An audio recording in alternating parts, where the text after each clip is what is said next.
Nous voilà prêts aujourd'hui pour une tomate farcie. Alors pour une tomate farcie, vous n'allez pas le croire, il faut des tomates.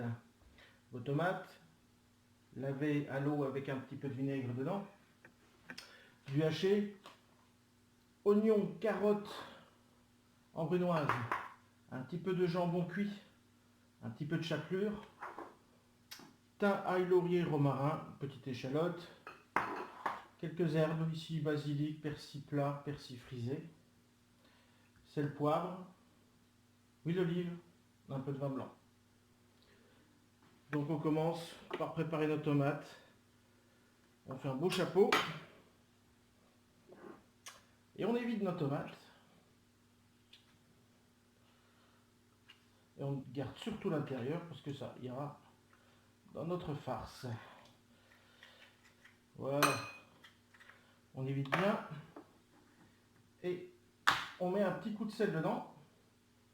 Manière d'assaisonner et surtout de raffermir la tomate. Les tomates sont dégorgées, sont occupées à dégorger, donc on va commencer à faire la farce. Pour ça, il vous faut le haché de campagne. On va le mettre rissolé dans une casserole.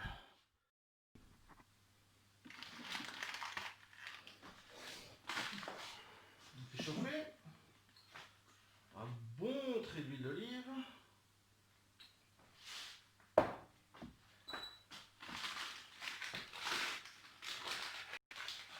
Le haché. Surveillez toujours bien pendant la cuisson à goûter votre haché. C'est-à-dire d'assaisonner pas directement, parce que généralement vos hachés préparés sont déjà bien assaisonnés. Donc voilà, on va bien faire rôtir dans l'huile d'olive notre haché. Si vous voulez un truc pour bien qu'il se défasse, c'est le presse-purée. Vous allez voir.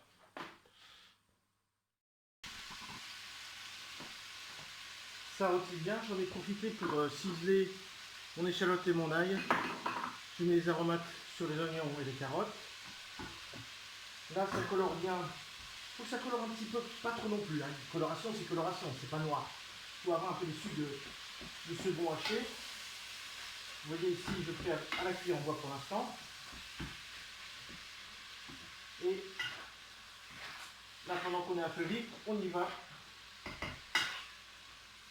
avec le presse-purée. Perso, je poivre parce que j'aime le poivre. Le sel, pour l'instant, j'en ai pas rajouté et on goûtera à la fin.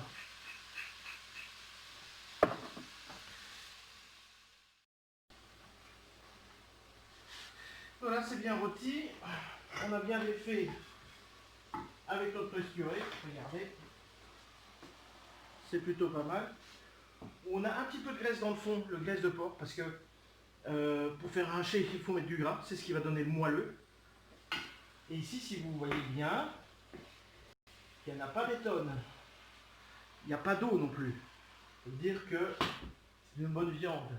C'est un haché qui est préparé convenablement.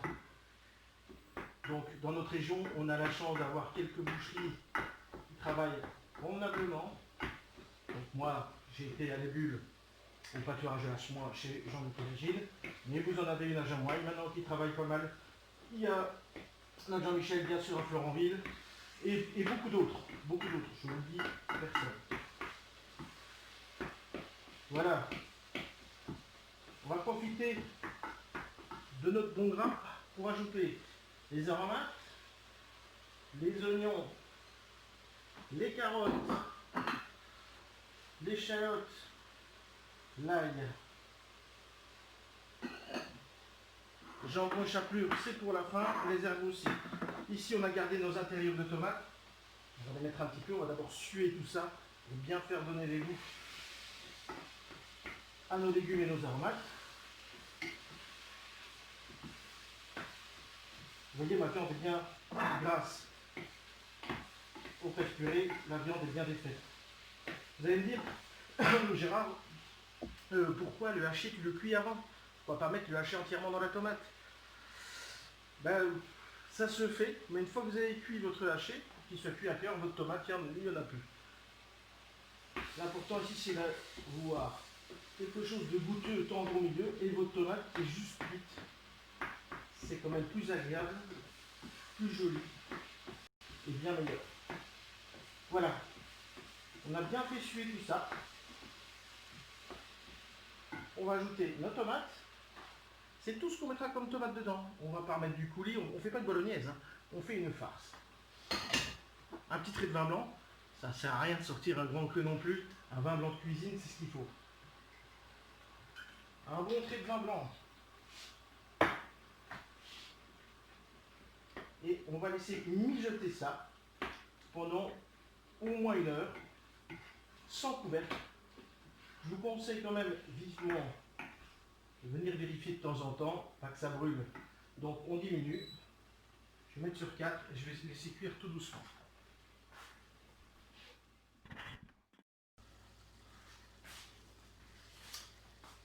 Ça fait 1 heure que ça cuit.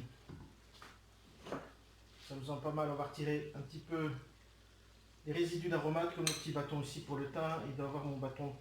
Le laurier, c'est quand même pas gai quand on le mange entier. Voilà.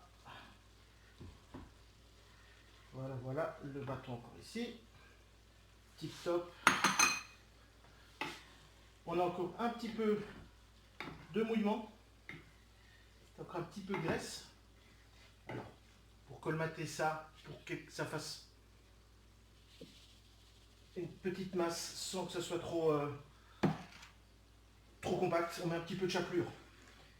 On met notre jambon et on peut arrêter la cuisson.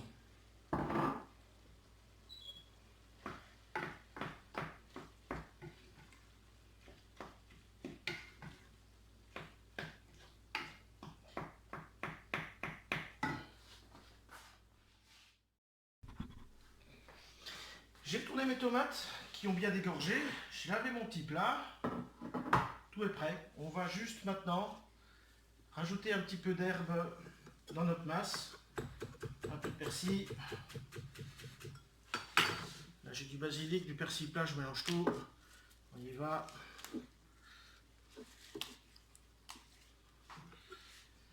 On coupe grossièrement.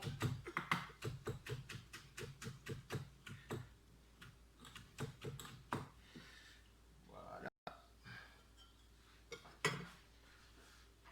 Et on met dans notre farce.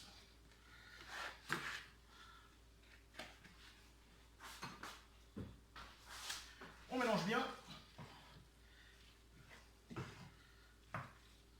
Oui, on a une jolie farce. Bien moelleuse. Maintenant, on va goûter.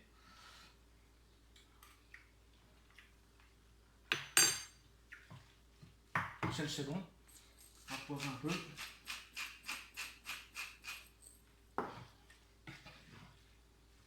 Et on va pouvoir farcir nos tomates. La cuillère que j'ai goûtée, ça part à la vaisselle.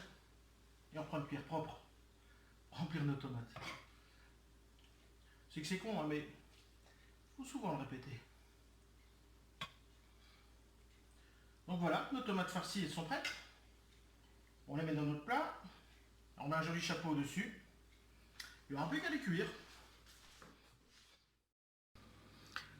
Cuisson de nos tomates, 1 demi-heure 175 degrés. Voilà.